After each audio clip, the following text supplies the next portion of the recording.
Hello. Welcome to B3 Gym's July Virtual Nutrition Talk. I'm Karen Caldwell, owner and nutrition coach at B3 Gym. Before we get started today, make sure that you have downloaded the free workbook and so that you can take notes during today's talk. I'm a visual person. I think it sometimes helps to write things down. The notebook that we shared with you in your email, you can print that out, take notes during the seminar, and it might be helpful to post those up on your refrigerator for future reference.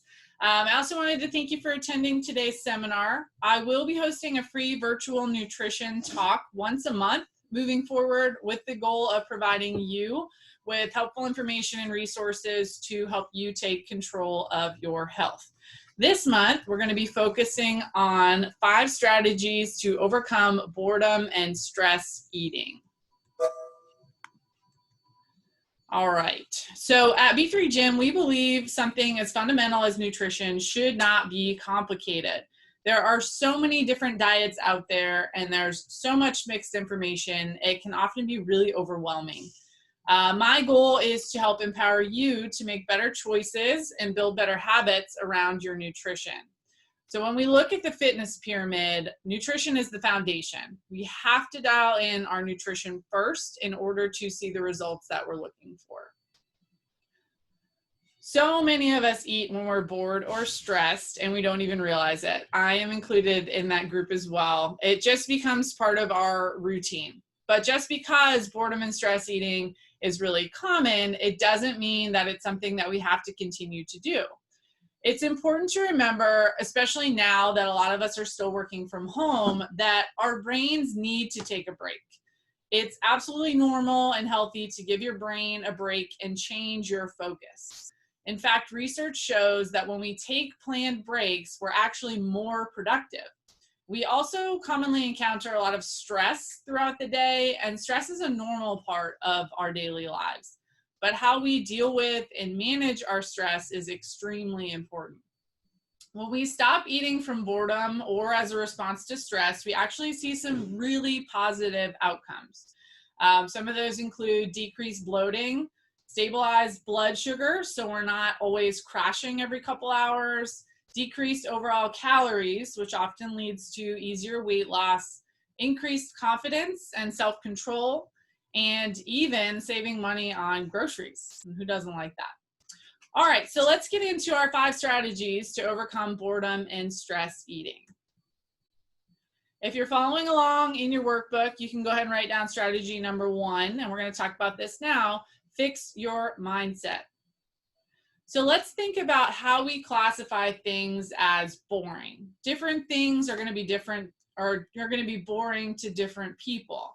Some people find exercise boring, but for others, it could be the highlight of their day. The key is how you think about the task. So when we're bored, we typically think more negative thoughts. For example, the thought, "This is boring," can make you feel really annoyed. "This is awful," can make you feel frustrated. Or "this is so unnecessary," can make you feel anxious. So it makes sense then that when we're bored, we want to feel a positive emotion. And we sometimes think that that positive emotion is going to come from food. For example, the thought, "This tastes so good," could make you feel happy, or "This is just what I needed," can make you feel content. But let's challenge this a little bit. When you end up eating, when you weren't even hungry, does the positive feeling that you get from food last? Most likely not very long. There's a quick release of endorphins, but then you'll likely have a lot of back and forth brain chatter about what happened. "I shouldn't have done that. Oh, I'm so bad. Why can't I have more self-control?" And what can often happen is that we feel like we've blown it, and then we end up making poor eating choices for the rest of the day.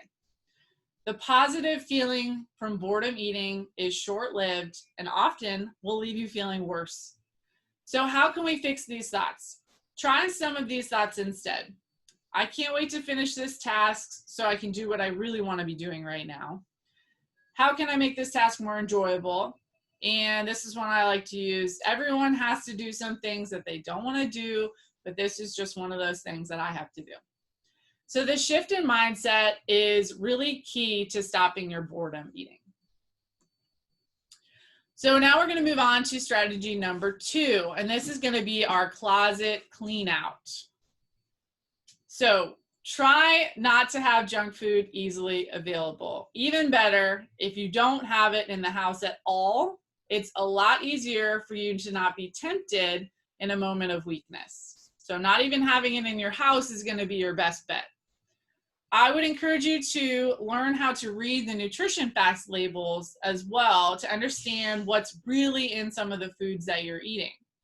Knowledge is power, and this will help you make better food choices in the future. Especially look out for foods marketed as being healthy. Lower sugar or whole grain doesn't always mean low calorie or healthy. If you have to have junk food in your house, out of sight, out of mind is a great strategy when it comes to boredom or stress eating. Store it in a high cabinet, hide it behind something in your cabinet, or somewhere that's going to be difficult for you to access. You can also try pre-portioning your snack foods into single serving containers so that you are a little bit more diligent with your portion control instead of eating the whole bag of candy, right? Remember that when we're eating higher carbohydrate food, which is normally what most people crave when they're bored or stressed, your body's going to process that a lot faster, meaning your blood sugar is going to go up, it's going to spike, and then it's going to come back down, and it's not going to keep you feeling full for very long.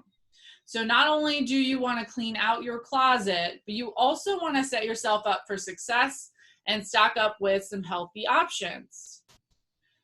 So when you're truly hungry, we want to make sure that you have balanced snacks that contain a source of protein, carbohydrate, and fat. So what does a balanced snack look like? What can you stock your pantry or fridge with to set yourself up for success? And here are some great examples of balanced snacks. We have hard-boiled egg with some fruit. We have some Greek yogurt with some berries and some nuts. We have some jerky and an apple. There are a lot of really great balanced healthy snacks that you can add in that will help keep you feeling more satisfied and more full for longer to prevent you from turning to junk food when you're stressed or you're bored. Now we're going to look at strategy number 3, and this is going to be changing up our routine. So it's really important to eat without distraction. And I know in society now it's really hard not to do that. But if we eat while we're doing other things, it's really easy to overeat and to miss out on our body's fullness cues. So you want to take time to eat your meals and your snacks throughout the day. And that doesn't mean while you're watching TV, responding to emails, listening to an audiobook. Actually focus on your food. And if you need to, you can set an alarm on your phone or block time off on your calendar. TV time. How many of us watch TV and eat, right? It's a very common thing. So TV time is a really, really big boredom eating activity. A great strategy to avoid consuming too many unwanted calories during this time is to change up your nighttime or weekend routine. So first we're going to decide how many episodes or what movie we're going to watch. Then we're going to set an alarm on your phone to go off after this set amount of time. So this way we don't get stuck in that binge watching mode where we're on the couch all day just eating while we're watching. Once you're done with your show or movie, get up, walk away, and do something else. If it's nighttime, just go to bed. If it's the weekend, go do some yard work, get out of the house, do something else. And instead of bringing snacks with you to watch TV, try bringing a glass of water, a seltzer, a tea. A lot of times we often mistake our thirst cues for hunger. So when we're actually thirsty, we feel like it's hunger, and then we end up eating when a glass of water should have been a fine alternative. If you're watching TV at night, another strategy you could try is brushing your teeth first so that you won't be tempted to indulge in some nighttime snacking. If you do find yourself getting bored while you're watching TV, turn it off and go do something else, maybe read a book or go for a walk. All right, number 4 is going to be learning our hunger and fullness cues. So a lot of us might not actually know what our hunger and fullness cues are, and this scale is a great tool to help you tune in and reestablish your body's natural patterns. By learning more about your own hunger and fullness, you can become a little bit more intuitive as an eater. Different levels feel different for different people, but below are some things that I frequently hear from people about the various numbers on the scale. So if we look at number 10, this is going to be binge level of fullness. So full that you actually feel sick from how much food you ate. Number 9 is going to be uncomfortably full. You feel like you're so full that you might have to change into sweatpants if you're wearing jeans. Number 8 is going to be slightly uncomfortably full, how you feel after you've had a big satisfying meal at a restaurant. Number 7 is going to be satisfied but not stuffed. Your stomach feels full and there's a roundness to it, but it's not physically uncomfortable. This is going to be right around our ideal level when we're eating. Number 6 is filling up but not quite full. Your stomach is no longer empty and it's starting to feel more full, but you still actually have a desire to eat a little bit more food. Number 5 is neutral, so how you would feel after a few hours after a satisfying meal. Number 4, you're thinking about food. Maybe you're hungry for a small snack. Your energy level's starting to get a little bit low. That slight empty feeling in your stomach, but no real hunger pangs. Number 3 is going to be meal hungry. And your stomach feels empty, but not uncomfortably so. You're feeling low energy. You're thinking about food. And this is going to be around the time when we actually want to eat, is number 3. Number 2 is going to be uncomfortably hungry, maybe even a little bit hangry. We're starting to get shaky, dizzy, lightheaded. We have a slight headache, maybe some hunger pangs coming in. And number 1 is going to be very uncomfortably hungry. You're dizzy, you're faint, you have a severe headache, you're nauseous, and even sometimes you can be so hungry that you don't feel hungry, if that makes sense. So how are we going to use this scale? Start by rating a meal or 2 each day to see where you fall on the scale. Gauge your hunger before you eat. So take some time to think about where you are on the scale before you eat. Before you eat, ask yourself, am I hungry? What is my hunger level right now? Gauge your fullness before you end a meal. One quick thing to note is that your brain is typically going to be about 15 minutes behind your belly. So when we eat our meals, this is why we want to eat slow. We want to take time for our stomach to digest, and we want to have that sense come up to our brain to tell us if we're feeling full or not. So pause during your meals, check in with your body, ask yourself, what is my fullness level right now? Eat consciously and eat without distractions, which we talked about already.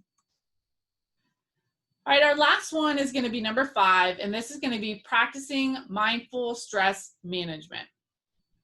Every day we're faced with things that cause us stress. Most of the time, regardless of the situation we're in, there are a variety of ways to see and handle what's happening, and practicing mindfulness is going to give us more options in how we respond. So as we do this more, our confidence in our ability to cope will grow, and we're less likely to become stressed by events that would have previously felt like a threat. You need to figure out what's going to work well for you to manage your stress. And there are a few strategies that myself and my clients use, such as exercise, which is a big stress reliever, journaling, talking to a friend or family member, maybe a therapist is also a good option as well, or going for a long walk or spending some time outside in nature. Finding something that is going to help you manage your stress is key. Otherwise, you're going to turn to food, and most of us do that.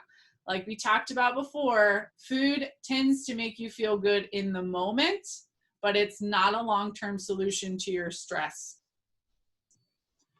So when a stressor has triggered you and you're about to react, something that we can practice is stop.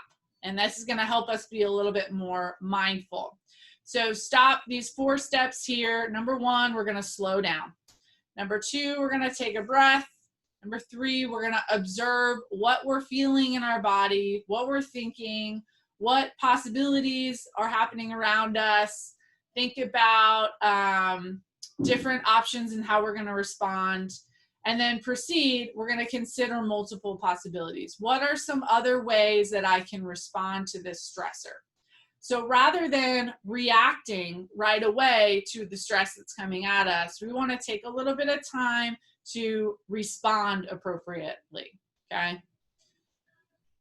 All right, and this is it for our seminar today. If you have questions, you can contact me either at nutrition@b3gym.com or Karen@b3gym.com. I went over a lot of information today, and I think the biggest takeaway is really figuring out what's going to work for you and what you need to do to set yourself up for success. And remember that food will give you that instant gratification, but it's not going to help you with those long-term results. Thank you for joining me today. Again, if you have questions, please reach out. I'd be happy to help. We're offering virtual and in-person help at this time. And keep an eye on our social media moving forward for emails and information about our next month's nutrition talk.